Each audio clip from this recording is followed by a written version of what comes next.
that particular school. And I believe it was the only Black person in that particular school. We had a few Asians, we had a few Pakistani and Bangladeshi people.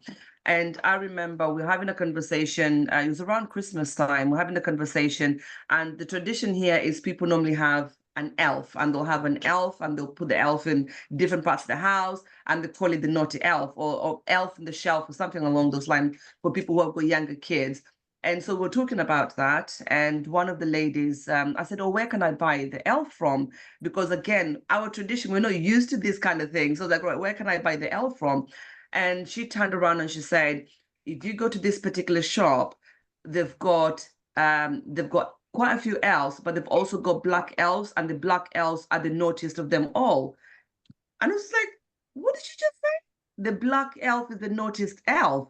So that kind of just caught me off guard. And one of my colleagues who I was with was just like, you can't say that. So that was the first incident I'd had.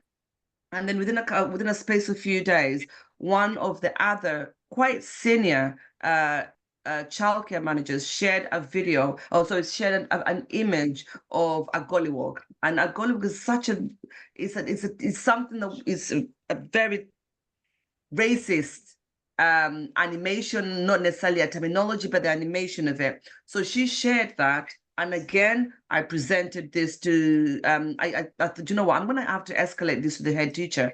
So I escalated it to my childcare manager, who happened to be our deputy head at that time. And her exact words to me were, pick your battles. You've got a temporary contract. You want to become a permanent member of staff. Just pick your battles. I wouldn't go any further with this. So I knew instantly that I was not going to get any support from senior management. And at the same time, I had bills to pay and children to look after. So I kind of kept it, and I just struggled with going to work and dealing with that side of things. And again, from there, things just went downhill. I moved to a couple of schools because I was a temporary member of staff. So I was moved to different schools. And again, the experiences weren't that nice. But again, it was one of those, when it's happening to you, you can cope with it. But then when it translates to your children, it's a very different ballgame. And, so this, again, it was going to my children being called names and things happening to them. And that made me say, you know what, we need to do something about this. I need to do something about it, because no one else is going to go out there and do anything about it. I can't explain the level of sleepless nights I had, because my fear and my worry was always, so give me just one moment. My apologies. I've just got my youngest daughter has just walked in, and Okay. so I'm asking her to leave, because again, and this is where now we have to have these conversations. I want to be able to have this conversation fully and openly and honestly with my children, but I'm also conscious that there's some things I don't want them to understand the level of some of the traumas that you experience due to the fact that you are a victim of racism. As parents, we want to mollycoddle our children, we want to shield them, but at the same time, we want to give them information that's just palatable to them. So this particular incident, I really wasn't keen on her being part of it, because this is something that actually happened to her when she was 5 years old, and her friends didn't want to play with her because she had diarrhea skin, and her hair looked like a hamster. These are children that had gone to nursery with her, they'd grown up with her, and then all of a sudden they were coming up with this. So I had to try and find a way of trying to tackle, how do I tackle racism and also shield my children, and also remember that I'm working in schools. I'm not just working at home, I'm working in schools where we have policies that are supposed to be able to protect us and also protect our children. And so from there, I realized that the system wasn't geared up to help me. No one was going to help me. I had to try and help myself. And so from situations like that, the sleepless nights, I'm going back and forth to the doctors, just saying, listen, I can't sleep. One, I don't want you to put me on antidepressants. That is one thing. I don't want you to put me on antidepressants. I need to be able to sleep, but I also need to be able to relax, because my mind is constantly working. I'm not getting enough sleep because I'm constantly stressed out with what's happening around me. And again, I just found that the system was going to put me on medication and medicate me so that I couldn't think for myself. And again, that's what I didn't want to happen. So fast forward, I decided to get involved with this with the Scottish Parliament, as the Scottish government, as well as other organisations, and fight for equity, fight for racism to be classified as a hate crime. I know in Scotland it has now become law. And I think as of 3 days ago, it's a hate crime bill has been issued. But that doesn't mean that there's going to be prosecutions. That doesn't mean that people are not going to report it, because you report it to your manager tells you, pick your battle. You're not going to go back to that same manager again. You just keep quiet about it. So we know of so many cases that have been reported to the managers and then nothing's happened. So it's been left aside. And now we're saying we now need to come within our own communities, which is, I'm so glad that it's happening here. We now need to come up within our own communities and have this conversation that says, listen, as children, we were always told to suck it up. Just ignore it. It's just words. Just leave. Don't bother with it. Just leave it and carry on doing what you're doing. Focus on you. Ignore what people are saying to you. But what we're now doing is we're transferring that mentality to our children and saying to our children, it's okay. Someone calls you a nigger, it's okay. Someone calls you a monkey and throws bananas at you, it's okay. No, it's not okay. And we have to challenge that. But we can't ask our children to challenge that if us as adults are not challenging that. So so those are my experiences.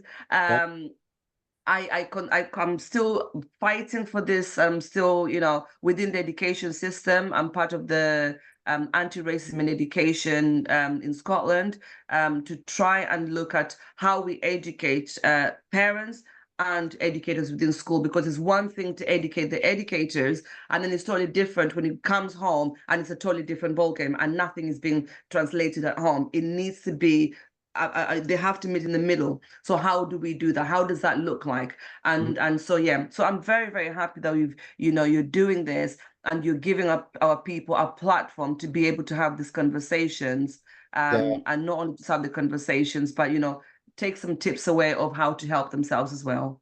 Yeah, thank you very much, Maya, for sharing that. Yeah, as we said, many people are experiencing in different parts, and we have heard that, and we are glad that something is happening, and this is why we are doing this. And as we continue to gather and exchange ideas and tips and all that we are doing now, then things are going to change. So next, we are going to go to Nick from Germany. And Nick is going to tell us about his experiences, and maybe is there something happening in Germany, or is it still as tough as it has always been? Nick, introduce yourself, unmute yourself, introduce yourself.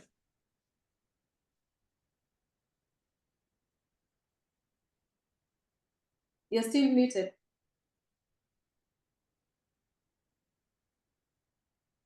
So Nick is having a challenge unmuting himself. Meanwhile, each and every one of us, we are going to have an opportunity to share. So prepare, think of something that you could share once we come to that time, as we wait for Nick to unmute himself. And Nick has unmuted himself. So please, Nick, introduce yourself and tell us about your experiences and what's happening there.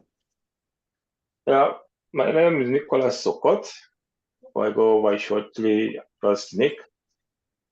I haven't experienced that much as of myself, but I've seen it so from others. But there are like 2 encounters which kind of frightened me once since I've been here.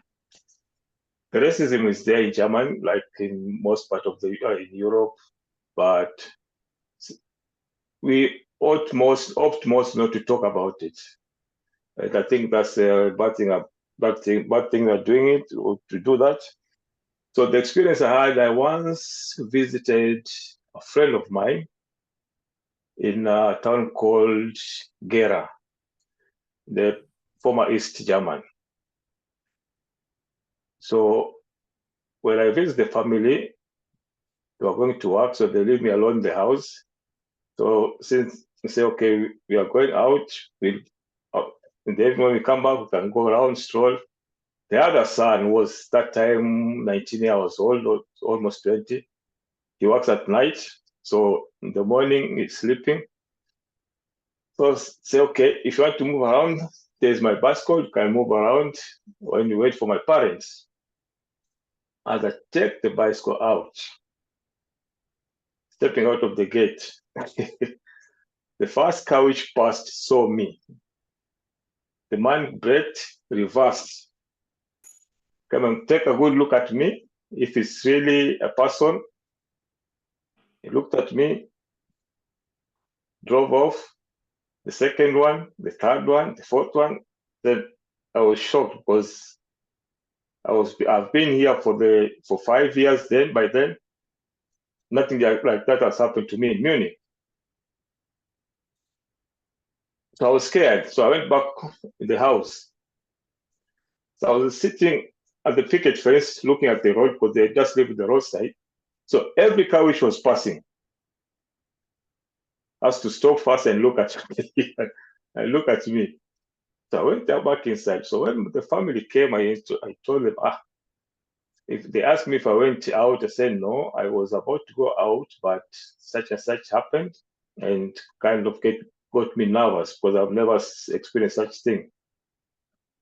I said, it's okay, it's no problem. So, because most of the people here have never traveled out. That's why they behave like that. So later that evening, we went out for shopping. It was the same in the supermarket, everywhere. So it's like, I don't know, it was shocking for me to see, because I usually check it if an over 80-year-old behaves somehow, because that's the only thing they know, to segregate. But if a young person, it kind of throws me off because I don't understand where all this hatred is coming from. So that experience, since then, I've told my friend, I'll never visit you again. If you want to see me, you have to come to Munich. Because I can't, I've never, I was there for 4 days, but I was always looking behind my shoulder wherever I go, because everybody's like, I don't know how to explain it, but it put fear on me, something which I've never had since I've been in this country. Then the second encounter was in a train where somebody was forcing me to leave the seat for him because he's white, he's superior. He has the right to have this to sit down, not me. So we have a verbal conversation there about this and this. And the people have to step in, other passengers, because he was being aggressive and abusive. So I really don't understand things. Nowadays, I tend to not to travel that much alone or mostly at night, because you don't know who you are going to meet at night. And there's some, there's also a son of my friend was nearly thrown into that's 4 months ago. He was waiting for the train in underground. So they wanted to throw them in the train on the rails, just because they are black. Say you have to move. If you see us, move. This is not your place. I've never experienced such a dramatic thing, but for the people I know which have experienced much, much worse, and I don't know how it's going to end, because no matter what we try or how awareness we do, it's like it's not that effective. So I don't know what we should do more to make it more effective, so that to stop or to reduce it. Are you, and thank you, Nick, for sharing that. Are you aware of any places that people could get help? Some organization or some group that goes or talks about this, about discrimination and about... Here in Munich, I won't lie, I don't know. I've never heard of it. So maybe I start doing my research now, but I don't know, to be honest. I've never heard if there's any organization offering such counseling. Okay.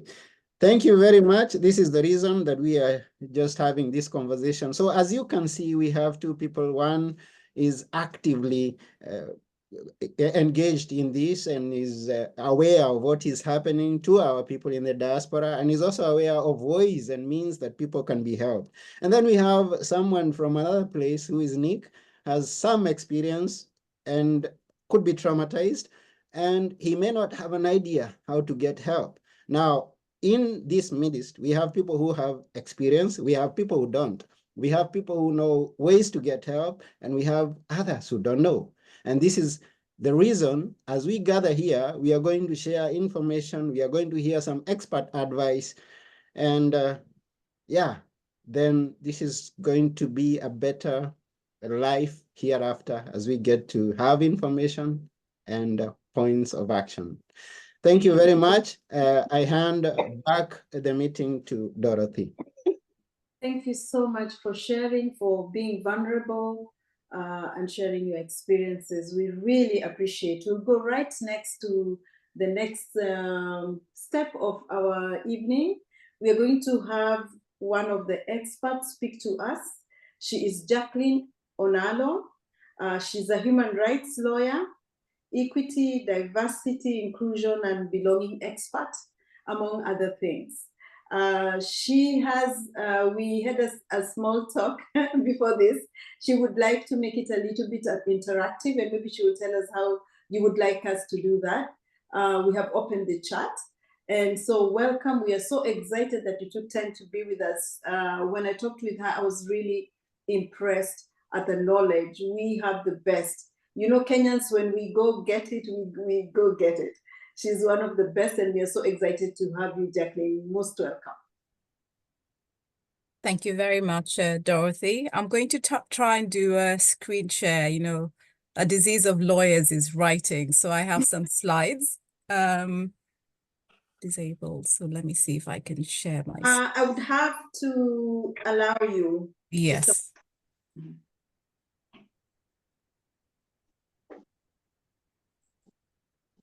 So in the meantime, good evening to all of you. Thank you very much to KDLFE for inviting me. And for all of you showing up this evening, to be honest, particular mention to our ambassadors, our diplomats, all our community leaders, and in particular, us, the Wananchi, for choosing to share our evening this evening to talk about racism. Now, the agenda, I'm going to speak for about 20 minutes, and then there'll be a Q&A section. I've been asked to speak about some definitions of racism, different types of racism, to talk about how its manifestation. We've had some really good, but also very heartbreaking examples of how it manifests itself in our everyday life, the impact, physical, psychological impact on us and our families. Safeguards, what we can do to safeguard ourselves. Now, we all know what the problem is, and the last speaker said, well, it seems that there's nothing to be done. So I'm not an advocate for just focusing on the problem, but collectively looking to see how we can intervene and how we can seek to mitigate this particular situation. So I will reintroduce myself, and I'll tell you why I'm doing that. So I'm Jacqueline Weduve Onalo. I've been a human rights lawyer for almost 30 years. I'm a law and business lecturer at Queen Mary University. I'm a grassroots international development expert. I work with various organizations focusing on equity, diversity, inclusion, and belonging. I'm an activist. I'm a civil activist. I work in mentoring. I've mentored over 1,000 young people in Europe and in Kenya. I sit on several boards. I'm an international speaker. And this is a mouthful. This is just some of the things that I do. And maybe if you're having a strange reaction, is she coming here to talk about herself? My challenge to you is it's not what they call you. It's what you answer to. So when you're very sure about yourself, of course, racism, it cuts through us. whether you're experiencing the racism yourself or you're witnessing it from somebody else. But the key thing, my key message is also about how we look at ourselves. So I've told you about what I do, and I'm proud of what I do. There's a time that I wouldn't talk about it. You know, you're brought up culturally not to show off, not to say anything, but how is anybody going to know what you can offer if it's hidden beneath a stone? So they already think that we're less than them and nobody knows what we're doing. We're kind of exacerbating the situation. I will give you another introduction to myself. If any of you are on Instagram, where I sometimes waste a lot of time, but I find it very relaxing, my name on Instagram is Namahia Malenya. And Namahia means I belong to this wonderful small clan in Kenya from Budalangi, and it is called the Bamaya. And so when you hear Namaya, it means I am a child of the Bamaya. Malenya means sparkling, it means beautiful, it means intelligent. So Namaya Malenya, that is who I am. I am embracing who I am. I often say that I am proudly Kenyan. Actually, I'm arrogantly Kenyan. So for you to try and cut me down, you're really going to have to be doing a lot to cut me down. So if you forget my name, you can call me the special one or the beautiful one. And I say this not in jest. This is the attitude that we need to have for ourselves, and particular for our children. When they go out there and people are trying to undermine them and trying to make them believe that they're less, no, they will know that they are Namahia Malenya. I have sat in board meetings and I've sat with people who've come to speak to us about various things. And I remember a speaker who was talking, I think they were talking about Brexit. And I sat back and I said, oh, well, you know, this is a real mess. It's a real tragedy. But, you know, for me, I have options. I can stay here. If things, excuse my French, if things go downhill, I was going to say actually a very bad word. If things go downhill, I can always leave. I can go to Kenya. So don't make this thing about being an immigrant seem to be a minus. It is a plus. I've got options. I can stay here in Europe. I can go to Kenya. I have a life like Mapa. And I speak in Swahili purposely, because as I address you in English, I'm speaking with a colonial hangover. So nitaamkua tena. Kwa majina langu, Swahili is a beautiful language. Lugha sanifu, kama mziki. Inabidi tuongee ili wajue pale tunatoka, tunajivunia kuwa wa Kenya. This is part of the coping mechanism. Now, I did not design it as such, but I have carried myself with confidence, knowing whatever merit that I have, what I contribute to society, and trying to instill this in young people. So I tell them the realities of what they might face, the names they might be called, how they might be passed over for promotion, etc. But then they also have a coping mechanism. Now, how do we begin to instill this? Actually, I go back to a few years ago, I was speaking at a conference. And when I finished speaking, there were these two young West African ladies, under 25 years old. They were literally crying. And I said to myself, what have I done to elicit such a violent reaction? Why are you crying? What is wrong? And they said to me, this is the first time in our lives that we are proud to be African. It was painful to hear. And why were they proud to be African? It's because of the things that I shared about being Kenyan, about being African. I spoke about the Maasai, one of the most popular tribes in the world. I spoke about our world record breakers. I spoke about that we are the bread basket of the world, the flowers, the horticulture. I spoke about Kenya and Africa in a passionate, powerful way that began to mitigate and interrupt what they thought about themselves. So I cannot think of any speaking engagement where I haven't spoken Swahili. I mean, if people are expecting us to speak English, they may as well learn a little bit of Swahili. And so today I say, Mkosamila ni mtumwa. So if you don't know where you come from and you can't assert yourself, people are going to blow you in all kinds of directions and call you all kinds of names. So you've got to own who you are. You've got to have the presence, say, I am here and I'm here by merit. It's absolutely important. And I could go on and talk about Dr. Wangari Maathai. There are wonderful things that we can talk about Kenya, even in this forum now. To celebrate each other and ourselves is really important so that we are building up the resilience. So I've gone a little bit off script. I'll come to all the technical stuff. I think I won't bother with the slides for the moment because I don't have permission, but I can share them later. So racism, really in a nutshell, you've heard about what it is, but it's that discrimination, it's that prejudice, it's that ill treatment on the basis of race, the color of our skin, on the basis that those who are white believe that they're superior to us. And this is far from the truth. If we go back to history, and I'm currently reading The History of Africa by Africans. And actually, all of us that went to school in Kenya, I went to school in Kenya. Mnakumbuka Homo erectus, Homo habilis, Homo sapiens. So, Homo erectus, we, Kenya, we are the cradle of humankind. The first upright man, the Turkana boy, is from Kenya. So there's nothing like race. All these people who are white, who are Asian, everybody is Kenyan. Tell them, remind them, own it. They can accept it, they can reject it. But this is how I live my life. I do not accept any tropes about where I come from. No one can say to me that my grandfather, my ancestors were primitive. Me, Jackie Onalo, the special one. Never. I know my history. I know about the oracle of my clan. I'm proud of it. The fact that we were habilis, and I am infused in this. So it's not what they call you. It's who they answer to. I'm not trying to undermine the fact that racism really cuts deep, and I'm going to come to that, but it's how you present yourself.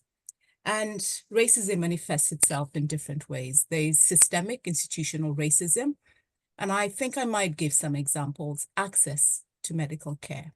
Racism, because of bias and prejudice, they presume that us Black people are more resilient to pain or don't suffer pain. Here in the United Kingdom, as a Black woman, you're 4 times more likely to die whilst giving birth compared to white women. It's the lack of the care. Before you get attention, even if you're not expecting and delivering, it's a difficult battle to go through. So that's how it's institutional. So in terms of healthcare, access can be difficult.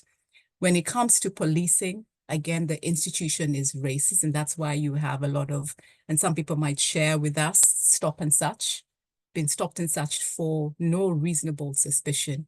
When it comes to penalties by the laws, a disproportionately higher number of Black people who are incarcerated with very serious sentences compared to their white counterparts. This is institutional systemic racism.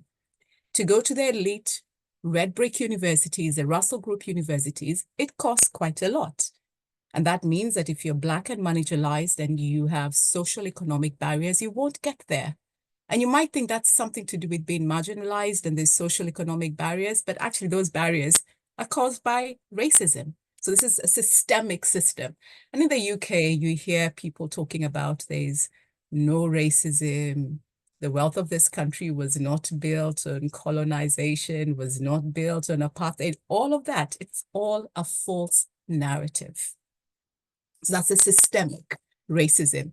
What we're being forced to accept, and I reject every opportunity that I get. So again, it's not what they call you. It is what you answer to. And in particular, the messages that you're sharing with your children and those within the community. Then there's the covert racism. You know, if you live in the UK, you know, a stiff upper lip. Sometimes you might even not be sure if that was racist or not because of how it's being done. But I can give a few examples. You could be out shopping.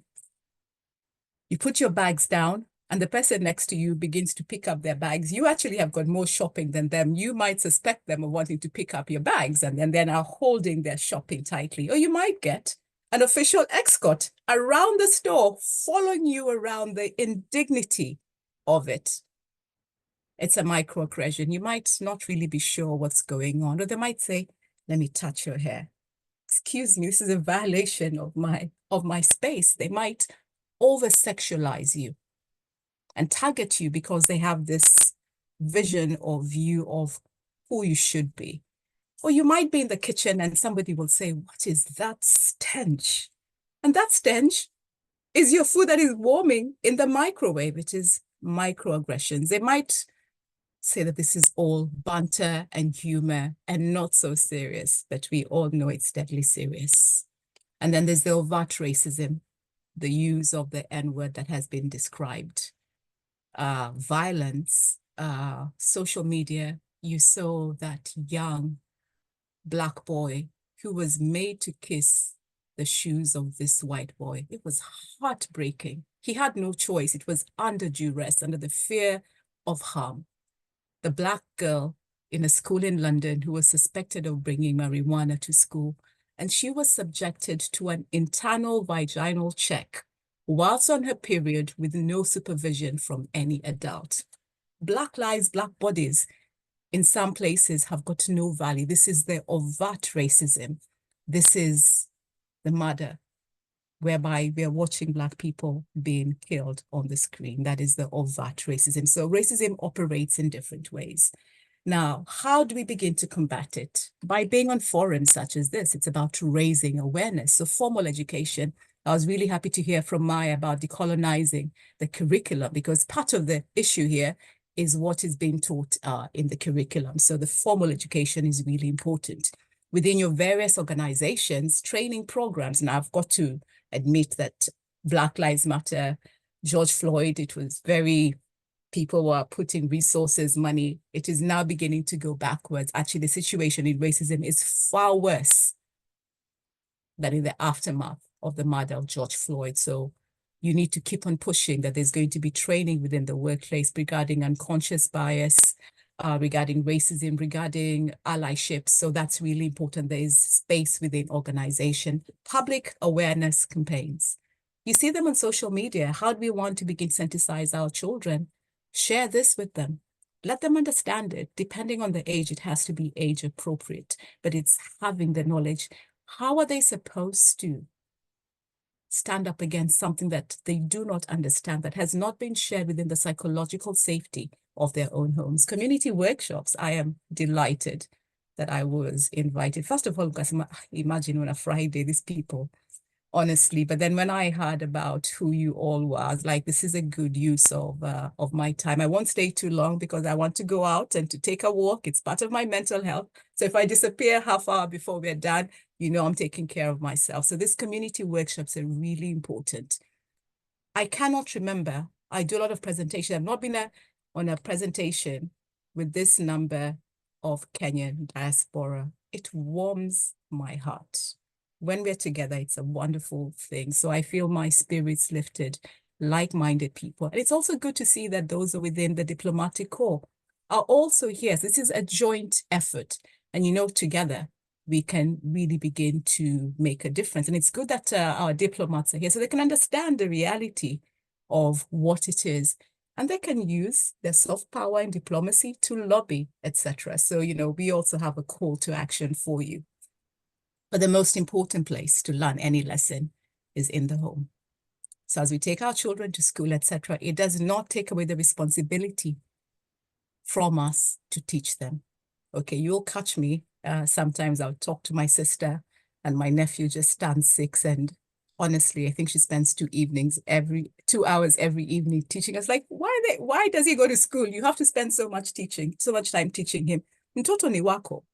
So if you leave this child to the devices of the world, then, you know, you've got to be accountable. And so when I talk about what you teach the children, I've written a book about the oracle of my clan.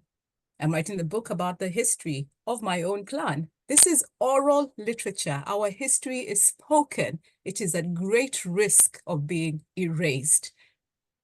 Do your children know that I'm Namaya Malenya? Do they know what clan you come from? Do they know why you're proud to be where you're from? This is what they need to know. Do they know what Kenya, what Africa was before colonization, before apartheid, the civil rights movement? There are different ways that you begin to indoctrinate them so they can raise themselves proudly and say, I am Kenyan, not just wear the flag on their wrists, but really feel it imbued in them. So education is really important. I've spoken about microaggressions, and I had an image to share with you. And microaggressions is, imagine yourself lying back and there are drops of water dropping on you all the time. And it's unfortunate about what's going on in Kenya with the floods, etc. But after a while, the water begins to engulf you and you feel like you're suffocating. You become anxious to go to work. You feel that you're depressed. You don't take care of yourself and your family as much as you want to. So even those covert microaggressions, drip, drip, drip, drip, have got a tremendous impact on us. They demotivate you, they disengage you, they erode your trust, they kill your confidence. You don't go for promotion, you begin to underperform at work. The impact is really serious on yourself and on your family. Now, I could be here the whole evening, and I won't share. I was going to share some instances of racism that I've faced. Maybe I'll share some quick examples. So as a young lawyer, human rights lawyer, I would have people coming from all over the world, including some people from European countries. And then they'd look at me like, "You're the lawyer?" I'm like, "Yes, I'm the lawyer." "Where did you qualify? When did you start speaking English?" "Mmekuja msaada na mnaniuliza maswali." You know, you can imagine the audacity of it. So I would just be like, yeah, I went to university here, blah, blah, blah. And you have a choice. You can take me or go with somebody else and it'll be okay. So even when you're there offering a service, you can still be subjected to this covert racism. The first time I went to court and I had my supervisor was a Ghanaian lawyer. It was very unfortunate. It was a very racist judge. He reduced her to tears. That was my first day as an immigration lawyer. I was like, I've chosen the wrong profession, but it taught me about resilience. And so when I went to a courtroom whereby this particular judge was known to be racist, and he was shouting at me. Even my own mother, my own parents, maybe Mr. Onalo when he was alive might raise his voice and then I might say, "Hey, Dad." Even my own parents won't raise their voice, but here you're in court and this judge is shouting at you. It was so bad that the two judges next to him were like, "Miss Onalo, please ignore him." And he was like, "Your case is rubbish." And I was like, "No, Your Honor, it's not rubbish. I have translated these names of these Arabic terror groups into English for your benefit." And he's like, "Oh, Miss Onalo, why are you getting flustered?"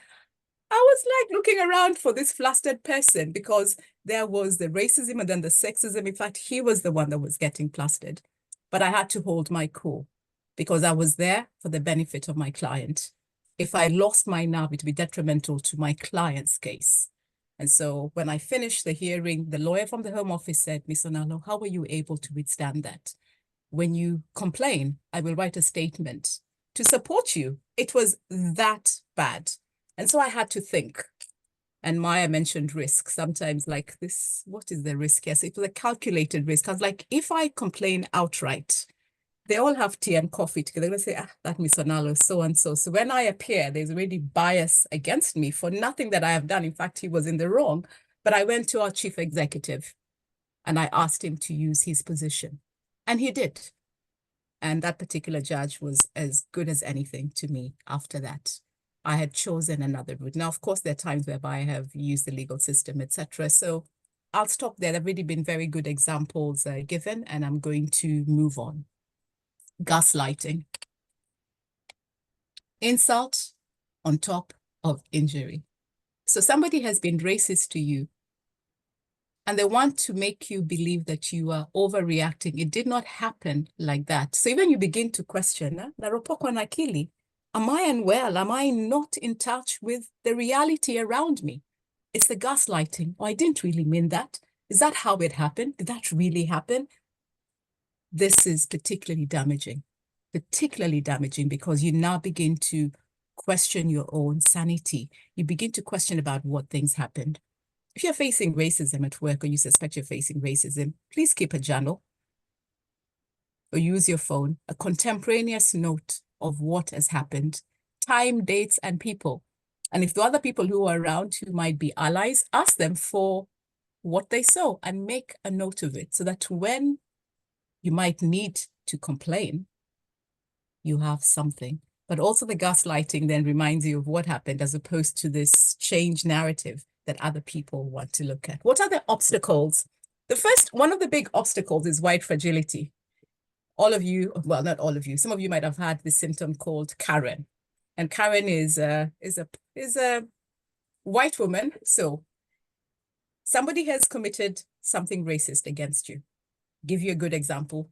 I was in an office and somebody came to another Black girl, a Zambian girl, and called her Eunice.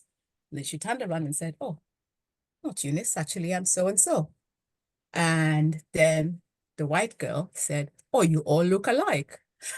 Excuse me, excuse you. And then when she saw the reaction in the room was not in her favor, she broke down crying.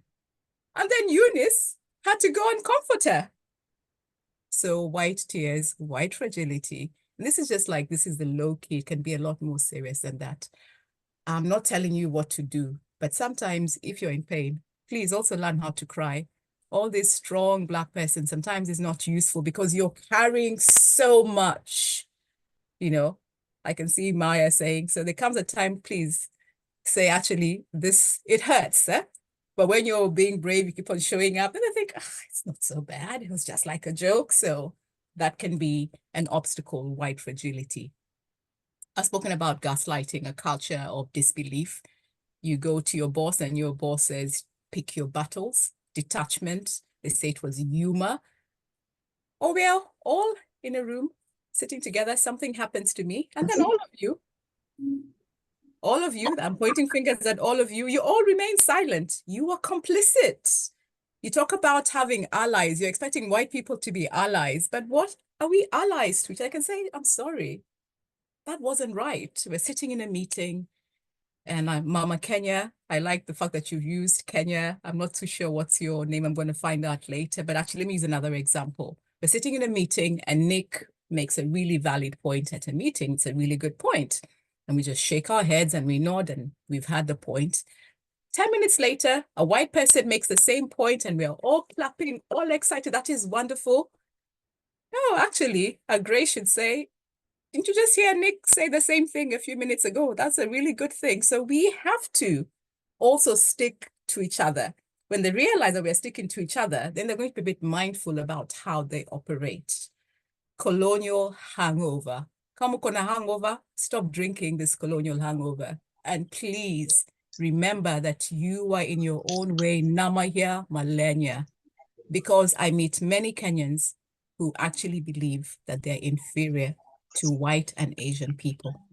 We'll talk about this another day. In fact, when you go to Kenya, let's be honest, I'll stop there. We see it for ourselves. So you can be part and parcel of the problem when you have this colonial hangover and you're acting like you're a second-class citizen, and yet you are Kenyan, the cradle of humankind. So this colonial hangover is dangerous. There's no one higher, lower than you. There's equality. What we're fighting for is equity. There's fatigue. I have suffered from fatigue. Sometimes I'm just like, I'm just tired. I'm tired of pushing back for myself. I'm tired of pushing back. I'm tired. Take a break sometimes. But that means that more of us have to be involved in all of this. That if I get tired, Anthony will pick it up. Caroline will pick it up. Dorothy will pick it up. We've got to work together. It's exhausting. I deal with this because I'm an activist. I do it sometimes as my job. I come in on a Friday and I'm supposed to be sitting back. You know, you've already seen me. I'm Pat Maragoli drinking my tea. Here I am. I'm still talking about racism. It can be exhausting and that can be a barrier. So the more that we come together, the better. And I'm moving quickly. People, if you just keep on letting me talk, it will be 9 o'clock. So please stop me when you can, but I'm getting there. I'm getting there. So I've spoken about the impact. Let me talk about very quickly, because I know there's going to be somebody's going to be an expert in this, the impact on our physical and mental health. I have the privilege of speaking to some of the best minds, and a majority of the doctors that I speak to explain how disease happens. Mm-hmm. It is caused by stress, physical stress, which then causes inflammation, which then causes disease. So if you're stressed about racism and there's stress on your body, you are more susceptible to physical illness. Your immunity is compromised. Forget about even high blood pressure, heart disease, which are a direct consequence, but your immunity has been reduced because of experiencing racism or observing other people experiencing racism. So the impact is, that's the physical impact. And there's a psychological impact. Anxiety. Have you ever gotten to work? You wake up in the morning, instead of waking up and saying, thank God I'm alive today, it's a wonderful day, you think, oh, hell, I have to go to work. You get to the office and your heart is beating. You think you might lose your breath. You're in meetings with people who are ill-treating you, anxiety, serious anxiety, depression, post-traumatic stress disorder, and many other forms of psychoneurosis. And sometimes you can have a complete breakdown. So for those who know me, and for those of you, I'm in my soft girl era. I'm not planning to break down for anybody. Take care of yourself. Be strong when you can. Use the strength of others, but do take care of yourself, because once your body and mind break, my mother is a wise woman, Mary Onalo. She says there are no spare parts. If you lose your mind, unless you can build yourself up, there are no spare parts. You have this one life. So self-care is really important. So what you do, you're working all the time, you're coming home, you're stressed, etc. What is the time for well-being to take care of yourself? Okay, I know some people came here to work, etc. That's fine, but are you going to work yourself to the grave, plus deal with all this racism? What do you do to unwind? What do you do to take care of your body and your mind? So I'm walking now.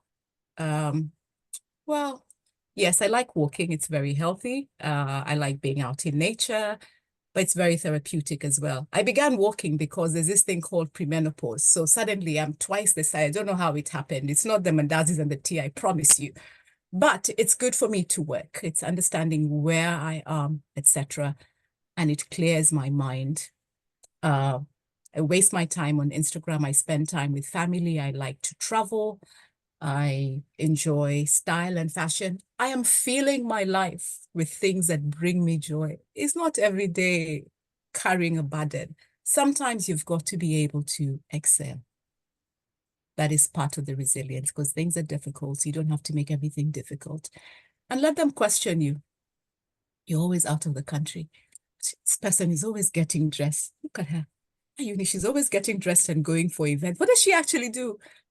Do what you need to do. Wear your best suit, wear your best clothes, go out there and have some joy in your life. It's not what they call you, it's what you respond to. Know about the law. How can you protect yourself if you don't even understand what racism is, what discrimination is? You don't know what laws you can use, the Equalities Act here in the UK, the Human Rights Act. You don't even know what your company policy against bullying and harassment is, or against discrimination. Knowledge is power.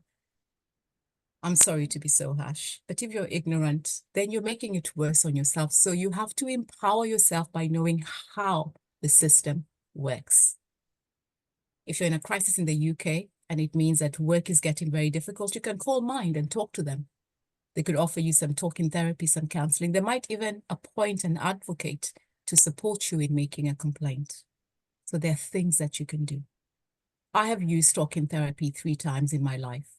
The first time, I'm a trustee in a charity, and it was during lockdown. They said, oh, we're going to have this talking therapy. I was like, is it fit for purpose? Before we go and let 200 staff do this thing. So I went for the talking therapy. I didn't even know what to expect. This white lady in Scotland, I was a bit biased. She won't relate. It was one of the best experiences.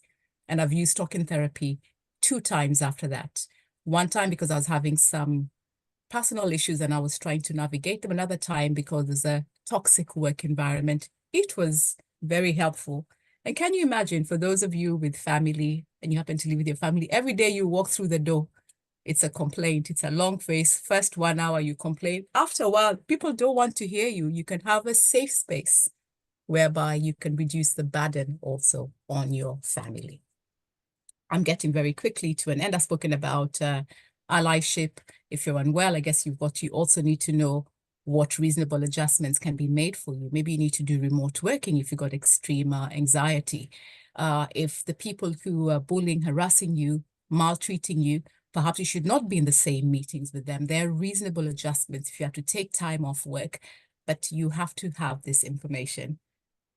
Those who are perpetuating racism against you, they're not going to give you this information. And I'm looking to see what else I need to mention. I'm going to come to an end. And I had this image, and the image is of a lion looking at its reflection, and it sees a pussycat, a cat on the other side. And the Swahili saying, usione simba imenyeshewa ukaona ukadhani ni paka. So just because people are racist, it has not taken away our greatness. It's really important to remember that, yeah? Usione mwenye show kadhani ni paka. Sisi ni simba. Because mimi mtu wa AFC, mimi ni leopard pia. Let me not start football manenos here. But I end this by saying thank you, Andre, sensible person. Next time I'd go to Arsenal, but I'm going to stop before I am muted.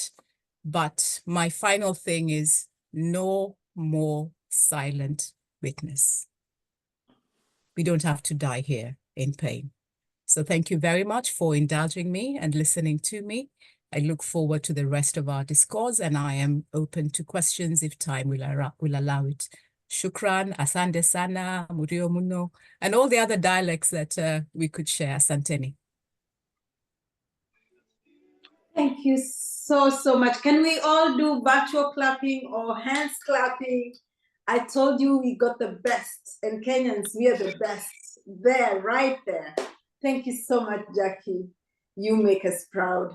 You give us the motivation to stand out and to stand up. And also, Maya, that's who we are. We are Kenyans, resilient, and we are the lion. We are not the packers. And anybody with a question, please, if you can write the question, because we are so many. If you have a question, just write it in the chat. And I will request one of us, maybe Anthony or Lois or Eunice, if you can read the questions. Maybe Eunice, you can read the questions. If there are any questions, just write the questions in the chat. Or if that is too much, just raise your hand. Let's see how many hands. I'm just looking at time and let's see the hands. If you have maybe just raise your hand. I will see you and I'll give you permission. Okay. We have Maya. Maya, unmute yourself and just ask the question. I'm screaming. I mean, I don't even know where to start with my questions and where to stop. I am absolutely screaming. And do you know what? What you've just shared with us, wealth, nuggets of knowledge that I know we would have had to pay thousands and thousands and thousands of pounds to be privileged to that information. And not only that, would have had to read a lot of access a lot of resources to be able to get what you've just given us. So I am absolutely grateful. I have been writing, I'm going to watch this recording, I don't know how many times, so it can sink into my head what we've just listened to. Thank you, thank you, thank you. What I wanted to find out is how would you deal with, if within your policy, you find out within your policy, it's not very clear cut in regards to how they deal with racism, because I know one of the things that we have here in the Highlands is that when I've raised this quite a few times is we've been told, but you know the system, but you know the system, you know, we have a policy on disability, we have a policy on, you know, what kind of, you know, allergies in school, but we haven't kind of got a policy on this simply because the dynamics with regards to if there's one Black child in a school out of 500, it's not a big deal, you know. How would you, or where would you ask someone or direct someone to go with regards to trying to influence racism policies within organizations, and also just making sure that management are accountable and absolutely influence that without, again, putting the burden on themselves? Again, I'm just conscious that people just said, you know what, it's too much hassle, I'm just going to leave it. But if you leave it and the next person leaves and the next person leaves, we're never going to get anywhere. So how would you encourage anyone, or where would be the starting point? Okay. So first of all, thank you very much for your warm reception. And whenever I'm speaking, always the people who are smiling, those who are encouraging, those who are falling asleep and tired, I try not to focus. So you're focused on the positivity. So I enjoyed watching you nodding and smiling. It does help when you're doing public speaking. So I'd like to say we're in very good company. We have a federation of diaspora across Europe. Can you imagine a letter from this organization pointing out that there's no policy and offering to assist the organization to have a policy that is fit for purpose? You should be able to leverage on the power of others. So on my own, I'm not that powerful. But now I'm feeling like a superhero just based on those who are on this call. So we can use our power. Yes, there are organizations. I'll say to you in Scotland, there's a lady called Irene Musota, who's a Kenyan lady. She's leading in anti-racism. People like her have got the resources, they've got the language, they have the network, etc. So sometimes you think that you don't know enough. So I would say, like, if you're on this call and you think, God, what am I going to do? Actually, the answer is KDLFE and all the various subsidiaries that fall under that umbrella. That is our power. That's a place to begin. Of course, I can say you can go to lawyers, you can go to mine, you can even go to your GP and say, listen, you need to write to them and say this is going on, etc. But how about we use the power of this network here? So yeah, that's my response that I've made up by looking around the room. Well said. Literally well said. Thank you. Thank you very much. Thank you so much. We're really short of time, and we would like to go to the next speaker. We are so honored to have Evans. He just launched his book, and which was very well received. Launched it in Finland and went and launched it in Kenya. Can I see him on the screen? Evans, can you pin him so that when I'm introducing him, he's a mental and digital health expert, and we're going to hear from him with all the tips.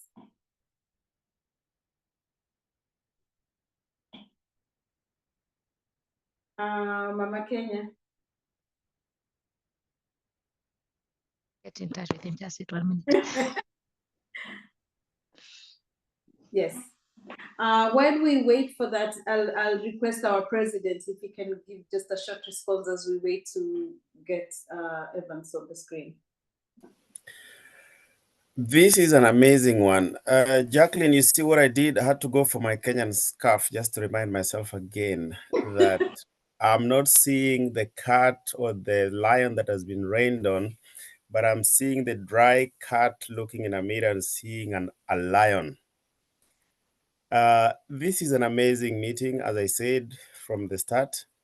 And Maya, Nick, Jacqueline, wow. Now Maya Malenia. Arrogantly Kenyan. I think that's one of the ones I've picked.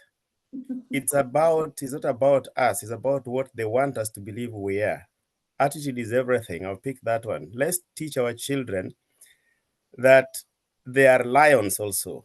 They have values, they have a country, they have a culture behind them. We are not children of a lesser God. And being a migrant, as Jackie has put it very clearly, should not stop us from developing. And knowledge is power. Learn, keep learning, keep soaring, keep, break all these comfort zones. Try to go beyond. You get it? And in doing this, we should also be aware of racism packaged in all this, the curriculum, in the shopping sprees where somebody's coming and touching your hair. Luckily enough, I don't have so much hair, but I've had this one. And even as strong as some of us appear to be, we still experience the same things that Nick, like Maya, has experienced. I enter an office, I happen to be an IT consultant. I enter an office and somebody has asked for a consultant. And I'm coming in and the person that actually, one of the people I'm going to address, thinks I'm one of the guys who just came to serve them coffee. I say, I don't even know where the coffee machine is. When the time comes for me to speak and the director invites me to address them, the person is shocked and is like, whoa. So did you learn this one here? Did you come here after learning it from somewhere? Tujivunie kuwa wa Kenya. Tuongee Kiswahili. Let's teach our children also the language. Let's be proud of where we come from. I think this is an amazing one. And as KDLFE, Jackie, you've given us exactly what we are trying to do. We want to be the voice, the united voice. And talking with experts like you, talking with all the experts in the fields, we can come up with a very strong voice that will address policies that can change the mantra that is now being hidden under, but you're just like that. These are Africans. You meet a group of 6 Africans and, oh, but do you speak the same language? You say, no, I'm Kenyan, he's Nigerian. Oh, yeah, but anyway, you all look alike. You're all the same. Yeah. Let's be very proud to be African. Let's be proud to be Kenyans. Mkosa mila ni mtumwa. I've picked so much, but I'll not continue. I'll take another round. If Evans is ready, please. Yeah, thank you. I am. Can you hear me now? Amazing. Karibu sana. Yeah. So Evans, karibu sana. I had introduced you. Great to see you. Please take the floor. We've just had a moment really with Jackie and we recorded it. We're going to watch it over and over again. Welcome, Evans. Thank you so much, Dorothy. I was actually listening and then my computer decided to update Zoom the moment you asked me to speak. So, first of all, thank you for this moment. I think that it's very important that we create these spaces. I'm here courtesy of Jen Kivilati, who is also the famous Mama Kenya. So thank you for that confidence in me to be able to even imagine that I could be in this space. To the entire fraternity of the KDLFE, to also recognize that that these conversations are important and that it's prudent to have them because, to be honest, it's about time. And of course, Dorothy, we've had conversations back and forth in preparations for this. And one of the things that I think we talked about was the boldness to name the topics as it is rather than walk around it. And I think that Jacqueline has put it well, especially when it comes to raising our chin up high in the face of racism and when you're being othered. Now, I want to take, I think, Dorothy, you've introduced me, so I'm not very big on titles, but I want to say that, yes, I've published a book, which as a debuting author, has surprisingly done very well. And so I'm still in the moment of just accepting that, the support and the feedback that has come from that. So that has been amazing. And there's a lot of installments of traveling, doing tours, talking about it that are coming up. And I'm sure that this is not the first time or the last time that I'm going to come to this, this forum. So let's get right to it. Jacqueline, thank you so much for your very honest take on this topic. I'm an expert in mental health. I've done this for a very long time, but also living in the diaspora, it means that I have a first-hand experience on racism as well. So I think that speaking today, I'm not only speaking as somebody who has knowledge in mental health, but I'm also speaking as somebody who has experienced racism and the nuggets, or rather the bits and the long and the short of micro racism that we might not recognize can come with the knowledge that we might gain from forums like this. But now I want to take it a little bit differently. I want to talk about racial wellness. So in the height of COVID, when most services got closed, Black people or Black bodies suffered the most because most of us work in the service industry, most of us work in healthcare, most of us, we work in jobs that are essential. They're called as the critical workers, and most of the Black people were found in these jobs. And at the same time, it's the Black people that received most of the backlash and the racism, and were also most victims of COVID. And so during this time in Finland, especially when it came to the business of food delivery, for example, the business of delivering medicine to patients, to all people working in hospitals, most foreigners found themselves exposed. And so we sat down and said, wow, this, and then most people got laid off from work and had to stay at home. So we thought, what in this moment, because there was a lot of suffering when it comes to finances, when it comes to being othered because you were sick, you had to stay home. Some people lost their jobs completely. Some people had to change their professions. And the proportion of the population that was affected the most were Africans living here. So we sat down and thought, like, this is a moment for us to do something. And so we started an organization called Maisha Nordics. And in this, if you go to YouTube and just type in Maisha Nordics, you will see some of the interviews that were done there during that time. And of course, in the events that lead to that.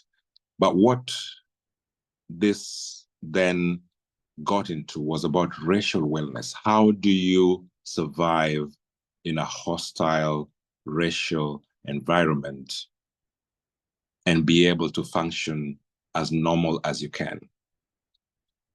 Because over time, what has happened is that the idea of racism or otherness has been with us for a long time. But over time, it has been sneaked into the laws. So the idea of the difference in race has been reinforced through institutions. Jacqueline talked about the fact that we are told that as Black people, we are resilient. We can do twice the work that a white man can do, for example. And as Black people have taken that into our systems, and yeah, we're strong. So I was having an interview with one Nigerian man, and he went to do a cleaning job that took about a total of 8 hours to finish. And then his boss told him that, but you're Black, you can do this in 4 hours. You understand? So once you get yourself into these spaces where we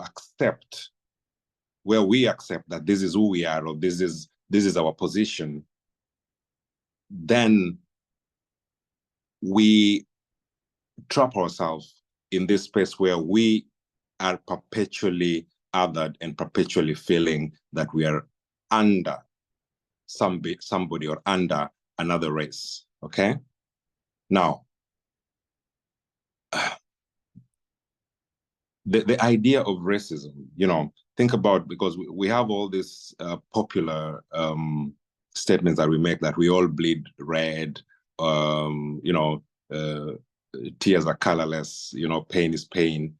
But the reality is that our pain as people living in diaspora and our experiences are different because they're not recognized in these spaces. So for example, Jacqueline talked about how we are discriminated in healthcare. When you go to a doctor, for example, maybe you have a routine checkup, it's very easy for your checkup to be extended for about 6 months, because the idea is that you're resilient, you're able to withstand that pain. Now, what you think about at that moment, you're thinking about, okay, this doctor is being discriminative against me, right? But the impact of that is much more than what the doctor is doing to you, because, okay, so think about it this way. If the doctor discriminates against you or delays your appointment, they're affecting your work, they're affecting your income, they're affecting your children, they're affecting your parents at home, they're affecting your investment, They're affecting. So it's one decision, okay? One decision brings a ripple reaction, so a chain of events, and therein comes the trauma, okay? Now, over time, we have what we call the trauma of racism. Now, in any threatening situation, what happens? We have flight, we have fight, and we have freeze. I want to be very careful here because I don't want to appear that I'm victim blaming. But what we do as Black people has sometimes perpetuated the racism, okay? And I want to state this very, very clearly and also very, very carefully, okay? So let me give an example, okay? You are in a workplace and predominantly white. You've worked there for half a year, okay? Another Black person joins you in that workplace, and now you're two of you. How do you treat this person? Because how you treat this other Black person reflects on how you view yourself. Let me say that again. You've worked in you've worked somewhere, you're the only Black person in this workplace, okay? And then probably half a year, 1 year, 2 years, you're joined by another Black person. How do you treat them? How you treat them reflects on how you view yourself as a Black person in that workplace. So you can either welcome them, show them the ropes, share with them how you've been treated. Have you had some coping mechanism? Are you being treated kindly? Are you being, are your ideas being stolen and used by other people in the company to further their ambitions, which happens a lot for us? Or do you start harassing them and discriminating against them because you've stayed there for a while and in your head, you feel that you're one of the team here. And so this is a newcomer, and the fact that they are Black, you also start looking down upon them and discriminating on them. These are pertinent questions that we never think about. And this is how racial trauma manifests. So you disassociate yourself because you're experiencing the racism, you disassociate yourself from the experience, and you start to discriminate on your own people in maybe a convoluted way in your system that you are not them, or rather you are better than them, or that they're there to crowd your space, if so to say. Now, I think maybe I've lived in Finland for 18 years now. Well, it will come to 18 years in September. So it's quite a long time.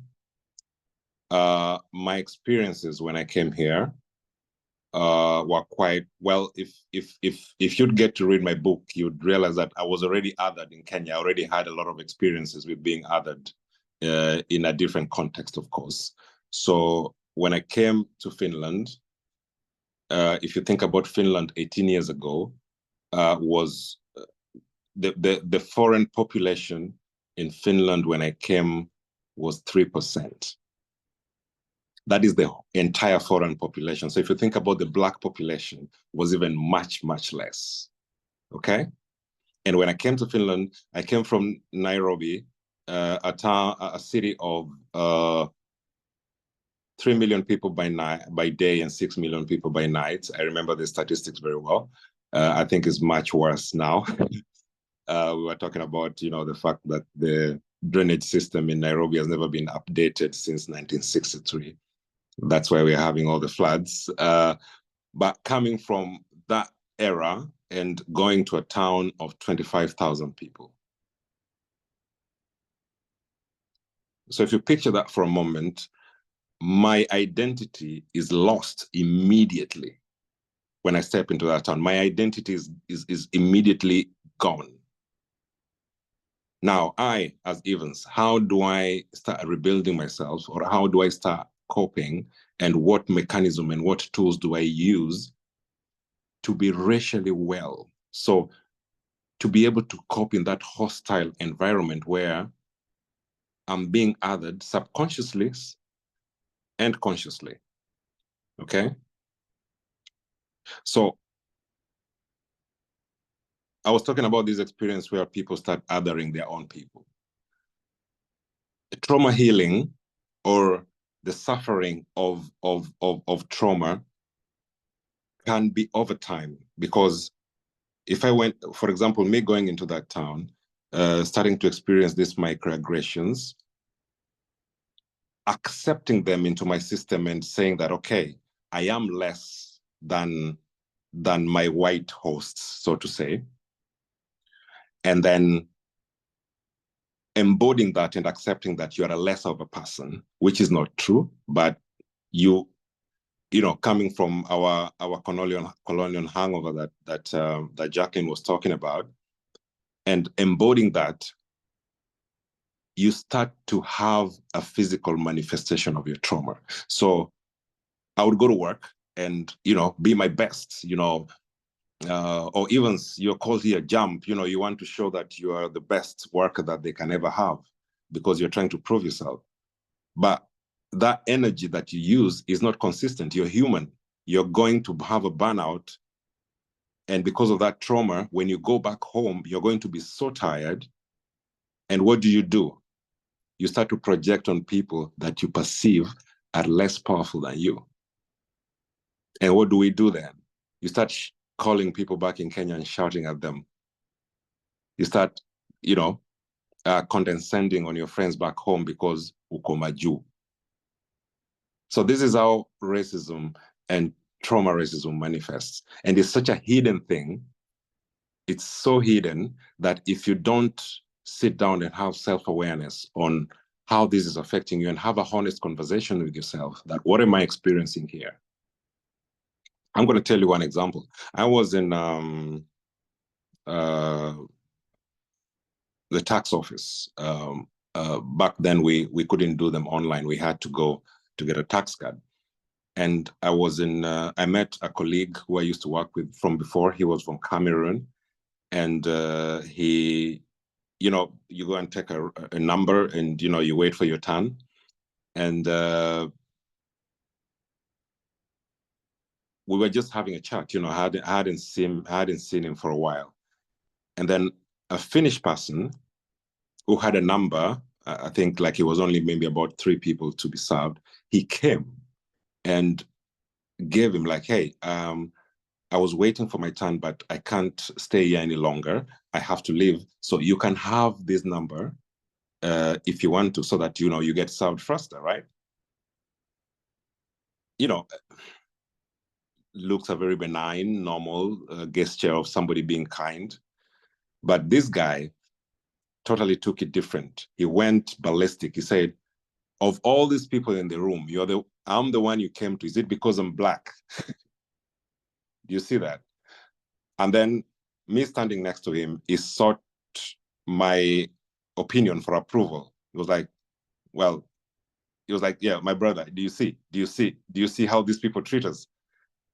So in that moment, I had a choice. Okay, do I now go with that conversation that he's being treated badly? Or can I recognize the trauma that he has of being othered and being constantly put down, how it's manifesting on him reacting to somebody who would be innocent in just giving him a number so that he could be served faster? So if somebody can react that to a stranger, can you imagine how you can react to people that you know? So this is how racial trauma manifests in us. And we can have pains. We can have what we call clean pain and dirty pain. And I think I've mostly talked about dirty pain, where you start to bully other people. You start to be harsh to your children. You know, you are treated, somebody you perceive have more power than you is treating you badly. So you start to treat people that you perceive you have more power than on. You start to bully them and talk down at them. You know, you, as I said, you can talk back at your parents because you're ukomaju, you're providing. Now, clean pain is now dealing with that trauma without projecting it on others. And that is where community comes in. And what we have done now in Finland is try to create that community. And I think I have Mama Kenyazi, and I think I have some of the members from the organization here, that even creating that community, the process of creating it, you can see the racial trauma in it, from the protests of how people are asking you, is this a cult? What are we doing? What are the laws? You know, so when we recognize the things that we don't like about ourselves in us or in others, we should know that it's the things that we love or hate about ourselves. And starting to plant the seeds of racial wellness and healing can never be done alone. I can't stress that anymore. And that is why I am so appreciative of organizations like KDLFE, you know, coming together and bringing these umbrella organizations so that we have a wider community that can talk about these things and share experiences, so that somebody sitting there said like, oh, so you mean all this time I've been discriminated against it? I have no idea. Now I have the knowledge to do something about it. You know, we have experts like Jacqueline who can then talk to about what kind of experiences are you having at work? What are the policies and the laws at your workplace, and what can you do about them? I can tell you about my experience when I think that was just before COVID. I was working as a healthcare manager, and I would call, you know, I would be, you know, because it was on the 6th floor. So if somebody's coming for an interview, I would have to go down, clear them through security and bring them out for interview. And then, you know, I come in, I sit down and I say, okay, now let's start the interview. And they're like, you mean you're the one interviewing me? Okay. So if I get hooked by that, if I get hooked into that a space of, oh, I'm being discriminated against, then I'm going to lose the value of who I am and what I've learned and the position that I have been able to achieve and reach. So how can I be racially aware of what is happening and still practice racial wellness enough to know when to say no, to know when to protest, to know when to seek community help, to know when to seek professional help, to discern when to actually walk away from a situation like that, okay? So racial wellness speaks to the practice we weave into our lives to turn the emotional, the mental, and the physical, even the spiritual effects of racism. And this cannot be done alone. This has to be done by community. People have to come together. People have to speak, and we have to have spaces where we can seek support. And support doesn't have to be, okay, let's now talk about all the support. Sometimes can be, I hear you. It can be simply a space where you can just come and talk and say, this is the experience I had today. And know that there are other people who are also going through it, and having the power to say, that is not okay. That is something that we can work on. And what about our children? We are raising children in the diaspora. We've had, you know, if your child is not invited for a birthday, how do you talk to that child? What do you tell them? A child is saying, "Oh, my classmates are going to one of our friends' birthday," and or they just go on Monday and they're told, "Oh, we didn't see you there." It's like, what happened? Oh, you are not invited. A child of, I don't know, 6 years old, 5 years old, how do they process that? Do they come and tell you, "Oh, my friend Sylvia had a birthday and everybody in the class went, but I wasn't invited. How do you have the conversation with that child? That's a very difficult conversation. But if you don't have it, then what are you telling the child as a parent if you cannot be able to have that conversation? Are you able to talk to this child so that their head is still held up high, even though they're being othered, you know? And some of the manifestations about this is that the child might even rebel against you, might not want to go to school. How do you navigate this? They're not simple things, but when you have community and when you create community, you have to have conversations about experiences, and experiences give resilience, and resilience you become even an expert in racial wellness, because it's an ongoing thing. You know, you will experience one level of racism now, tomorrow you'll experience another level, next year it's all different. So it's an ongoing thing, and community brings awareness. Awareness brings resilience. Resilience brings action. Action creates policies. Policies bring change. So I want to conclude, and of course then open the floor if possible for rebuttal. But thank you so much for this. I wanted to bring that part where we as Black people, we as Kenyans, sisi kama wa Kenya, how do we view racism, and what are some of the psychological impacts and the trauma and the manifestations of the trauma, and what we can do about it. But it starts by community. You cannot do this alone. You cannot fight an institution alone. You cannot fight a race alone. You cannot fight a policy alone. You cannot fight a way of life by yourself. And some of the things that you experience, you also have to bounce them back to other people to see that, okay, because you have been in situations where you're like, is this really racist? Is this really being othered? Is this discriminative? And when you bounce them off people, you bounce them off a community, you start to get a picture of what is really happening, and then you start to work your way up through them. So I think I'll want to stop there. Thank you so much, Dorothy. I'll yield back to you. Thank you so much. Thank you so much, Evans. Wow. Can we just give a virtual clap or a real clap? We got the best of the best today. Evans, we are so delighted. And thank you so much. You gave us something. We need to listen again. And actually, it's like you've just given us something to make us kionjo. We have to go and think deeper about what you're telling us. You're telling us we cannot do anything alone.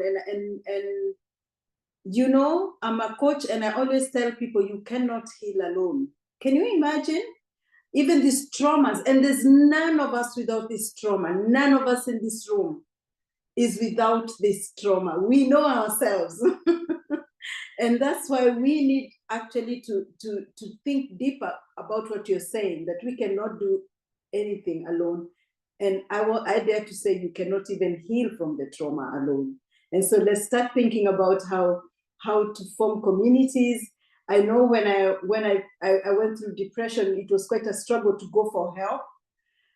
Kenyans, not in this day and age, go get help, become aware of yourself. Thank you so much. You mentioned something about us becoming aware of ourselves. That's where you begin, becoming aware.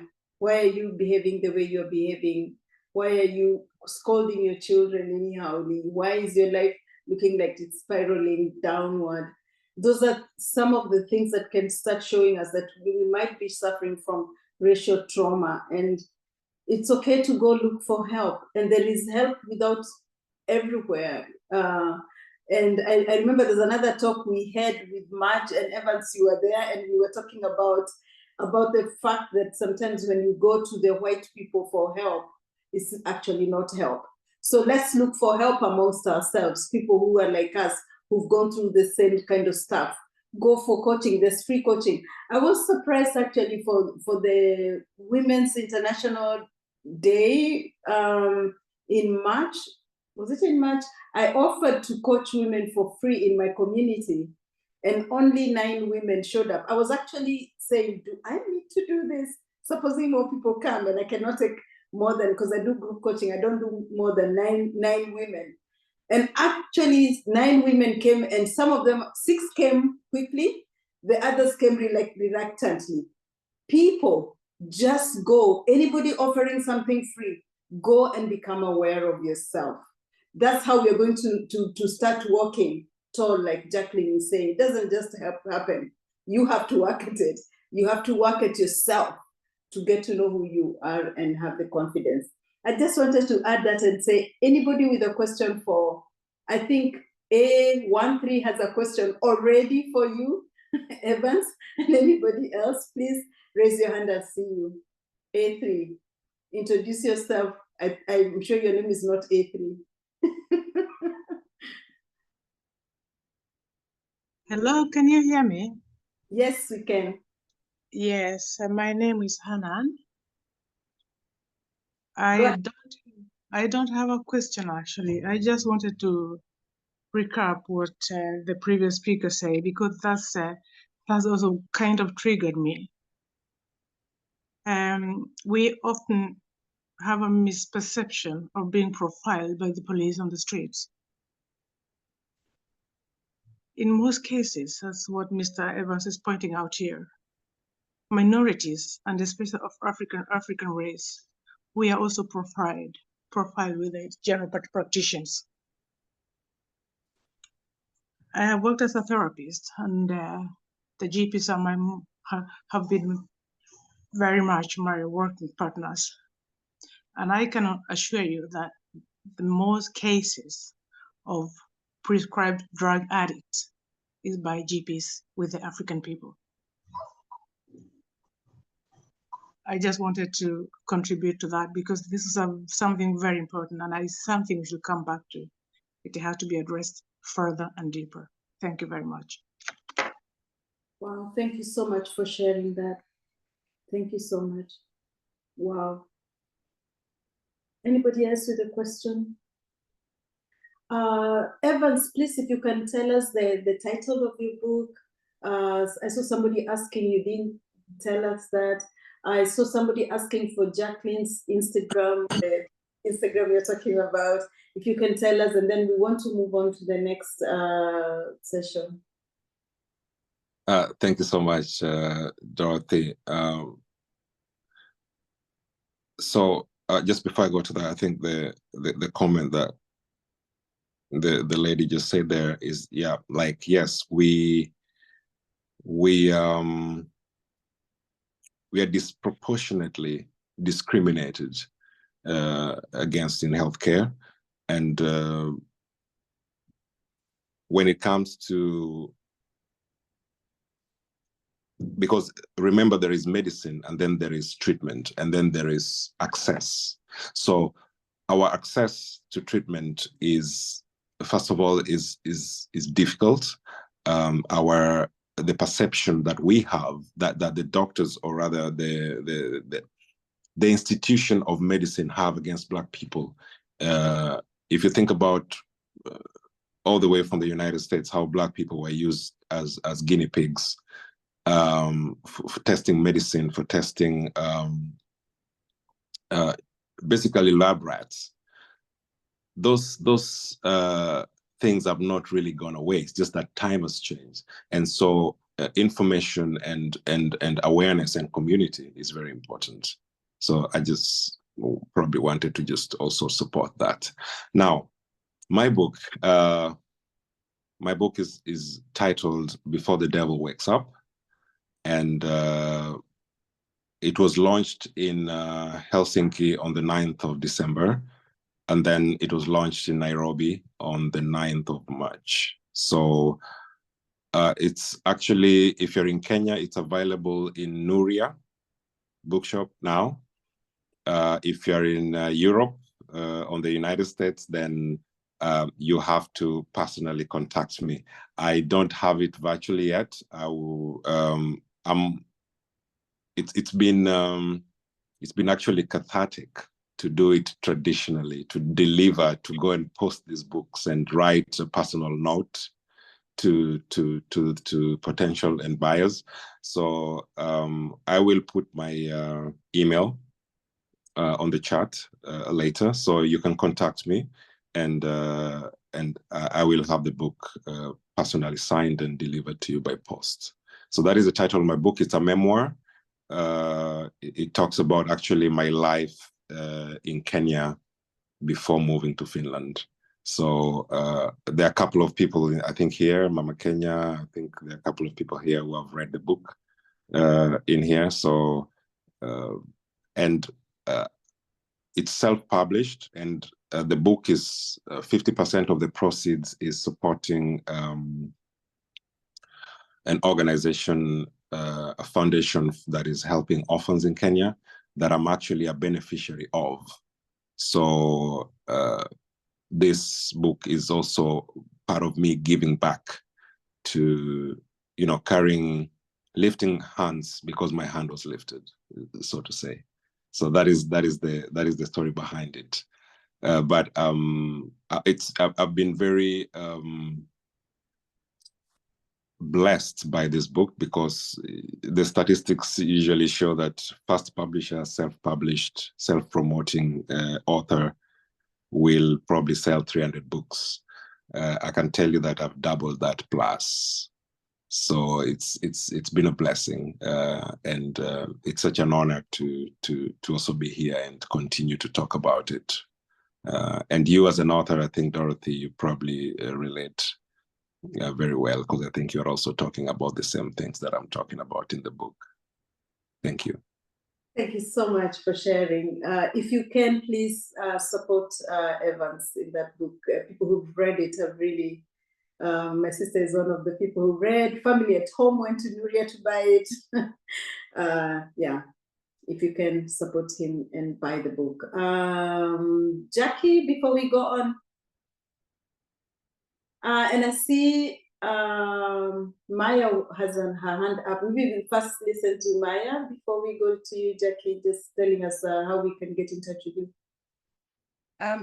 Evans, thank you very much for that, for the session. It's just a quick question. I know you've mentioned about some of the tools that people can use to try and cope with current racism, and also with coping with mental health issues. My question is, how or what kind of tools or resources would you advise people to use with regards to dealing with childhood traumas, especially considering we come from an environment where we're conditioned to not address mental health issues, to not talk about mental health issues. You just suck it up and get on with it. You're a man, you shouldn't cry, you shouldn't, if you're a woman again, you shouldn't, there's some things you just don't do, and you just deal with it because we're Black and strong women, so we don't cry and we don't break and we don't do that. How do we, or what tools can we use to be able to try and challenge some of those conditionings, or try to relearn some of the habits that we were taught as young children growing up, so that we don't pass the same habits and behaviors to our children? Right. Maya, thank you so much. You talk like this and swing your hands, and it means that you actually really mean what you say, and that's a good thing. Right. That's a good question. Now, I always say, and in my sessions, I always tell that all of us from X generation, because I believe that most of us here is from the X generation, Generation X, I'll call it that. We all need therapy. We all need, I can't stress it enough. I mean, this is what I do. And the more, I think probably since COVID, I've had more Kenyans, Africans do sessions with Africans and Kenyans. And we do need therapy. I think that our conditioning, as you've said, of strength and resilient. And I don't know whether you know the analogy of the boiling frog. So if you put a boiling frog in a hot water, it will jump out, right? But if you put it in a warm water and heat the water over time, it will adjust to the heat, and then finally it will be too hot for it to jump out. Okay? And this is what we as Africans usually operate. So you come to the diaspora, you're told, okay, you have the strength, you have the ability, you have the resilience, you can work as much as you can make as much money as you can, and you can use your body as you can. What you don't realize is that while you're doing that, something else is suffering. Your physical, your physique, your time for yourself, from a personal experience, when we came here, it's like, why do I even need a holiday? I can work and make money all through the year. And then over time you realize, aha, this is why they take holiday, because it's important to take a break. Your body is not a machine. The conditioning that we've had, and this is why community is important, because that is the only way you can actually realize that I'm not doing it right. If you're if you're living I call it an A to B life, or an ABC life: work, home, shop.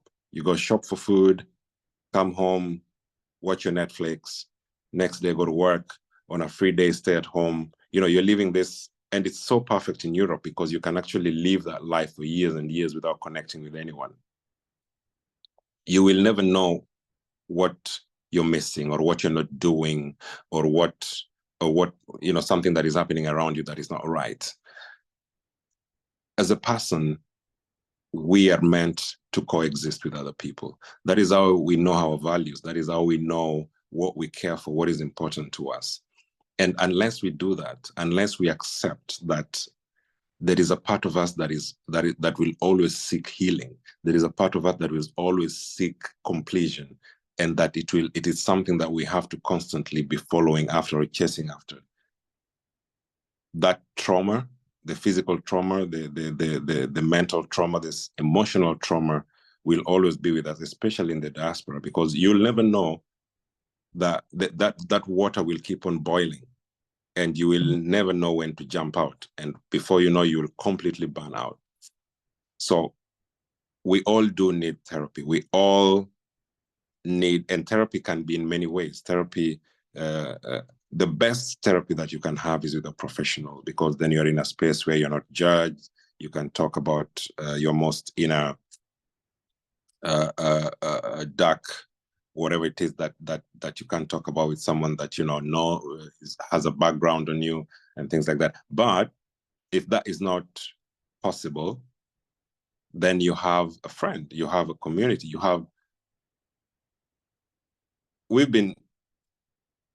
I can tell you that there's a time that, when I was still some junior worker somewhere in an institution, I was taken to the boss for using my phone all the time at work. And I told my boss that this phone is the reason why I'm able to stay here at work. I told her straight up, this is the reason why I'm able to cope here at work, because this phone is my mental health. If I talk to someone, I'm okay to be able to continue. But if I keep on this phone and I'm able to face these people all the time, it's going to be a problem for me. So using the tools that you can use, because we've been conditioned, as you say, that work is to be absolutely respected, that work is supreme. My value as a person in life is based on what I can bring in financially. My value of who I am is what I can do for my people. My value of who I am is how well I can dress with expensive clothes and travels and where I can go and the people that I can associate with. So that is why you find, like, as Black people, what do we do when we are financially blessed? We create new groups. We totally want to disassociate ourselves with our backgrounds We never talk about where we actually come from. We never talk about the poverty that we have experienced over time. But what we don't know about is that the mental poverty that we have will always be with us if we can't emancipate ourselves from that. So the first tool is self-awareness. Who am I? Who is Maya? Who is Maya without the education? Who is Maya without the status? Who is Maya without Scotland? Who is Maya without her master's or a PhD? When it starts from the basic person, then you realize that, well, number one, I need connection. Number two, I need love. And love doesn't mean that I need an opposite sex partner. I need that compassion. Because what we have put in the forefront upon our lives is that what do I do? Because then that can always be a mask. So if Maya is going through something, I say, but how can that be? She's been doing so well financially. She lives in Scotland. She has a nice job. So you as Maya cannot even come to the forefront and tell somebody that, you know what, I'm suffering from loneliness. I'm suffering because we've put that as who you are. You've put yourself on the forefront that this is who I am. So you don't even have that avenue anymore to be able to show your vulnerability to someone or to show your weakness to someone that, hey, I'm lonely, I'm in need, I'm suffering this way, and I need someone to talk to, I need some kind of help. But if we go back to the basic human nature of who we are, then we have a starting point of, I am Maya, I'm suffering, I need help. Simple. But I'm Maya the whatever of this company, I'm from Scotland, then there's already a wall. So use the basic human elements of yourself as a tool to get help. I hope this answers your question. Thank you. We had a full program where we were going to go out into breakout rooms and then after that come back. But as you can see, we really want to keep time. We wanted to finish at 10. It's 16 minutes past 10. And so you'll allow us, we will finish our program here. Unless there's somebody with a very burning question, please watch out on our social media. That is our YouTube, if Anthony, you can post them up. We are going to post the recording in our social media, handles. We're going to post the recording right away. Hello. Yes, go ahead. Can Oh yeah, you. I thought it was me Anna. again. Me again. Anna, Yeah, please. right. Yeah, I just wanted to follow up a question that was. I don't know her name again. It was a question to Andrew about tools, and I think that's very important. But as a therapist, from my position, I think there's something we have to work with. This group has a lot of people who are willing to do something. I think the therapy that the ethnic minorities are having here, they need a modification.